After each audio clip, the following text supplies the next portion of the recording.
എൻ്റെ പേര് സന്ദീപ്തി. എൻ്റെ പേര് തോമസ്. എൻ്റെ പേര് മുഹമ്മദ് ഷഹീർ. ഞങ്ങളിവിടെ അവതരിപ്പിക്കുന്നത് സ്മാർട്ട് ക്രോപ്പ് പ്രൊട്ടക്ടർ ആണ്.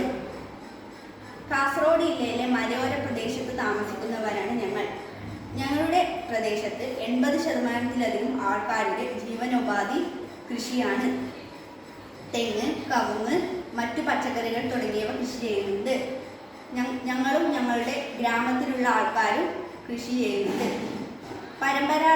പരമ്പരാഗതമായി ഞങ്ങളുടെ നാട്ടിലെ ആൾക്കാരുടെ ജീവനോപാധി കൃഷിയാണ്.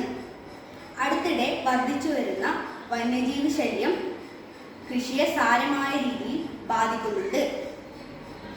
ചെടികൾ തിന്നു നശിപ്പിക്കുന്നത് കൂടാതെ അവ ചവിട്ടിയും പിഴുതെറിഞ്ഞും അവ ചെടിയെ മുഴുവനായും നശിപ്പിക്കുന്നു.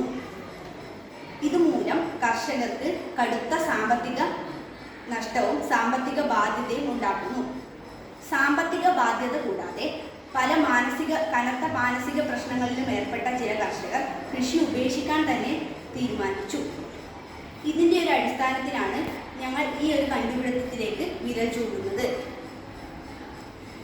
ഈ സംവിധാനത്തിൽ PIR സെൻസർ, പാസീവ് ഇൻഫ്രാറെഡ് സെൻസറുകളാണ് ഉപയോഗിക്കുന്നത്. ഈ സെൻസറുകളിൽ വന്യജീവികൾ ഈ സെൻസറുകളുടെ പരിധിയിൽ എത്തുമ്പോൾ ഈ കൺട്രോൾ റൂമിലേക്ക് സിഗ്നൽ പോകുന്നു, ആക്ടിവേറ്റ് ആകുന്നു. അപ്പോൾ കൺട്രോൾ റൂം ആക്ടിവേറ്റ് ആകുമ്പോൾ ഇവിടെ വെച്ചിരിക്കുന്ന സൗണ്ട് സിസ്റ്റം സ്പീക്കറുകളിലേക്ക് പോകുന്നു. അങ്ങനെ അവക്ക് ഭയപ്പെടുത്തുന്ന രീതിയിലുള്ള ശബ്ദം പുറപ്പെടുവിക്കുന്നു. ഈ ഭയപ്പെടുത്തുന്ന രീതിയിലുള്ള ശബ്ദം പുറപ്പെടുവിക്കുന്നതോടെ ഇവയെല്ലാം കാട്ടിലേക്ക് തിരിച്ചു ഓടിപ്പോകുന്നു. ഇതിലൂടെ വന്യജീവികൾ മൂലം ഉണ്ടാകുന്ന കാർഷിക നഷ്ടം നമുക്ക് ഈ കണ്ടുപിടുത്തത്തിലൂടെ ഒരു പരിധിവരെ കുറക്കാൻ സാധിക്കുമെന്നാണ് ഞങ്ങൾ പ്രതീക്ഷിക്കുന്നത്. Thank you.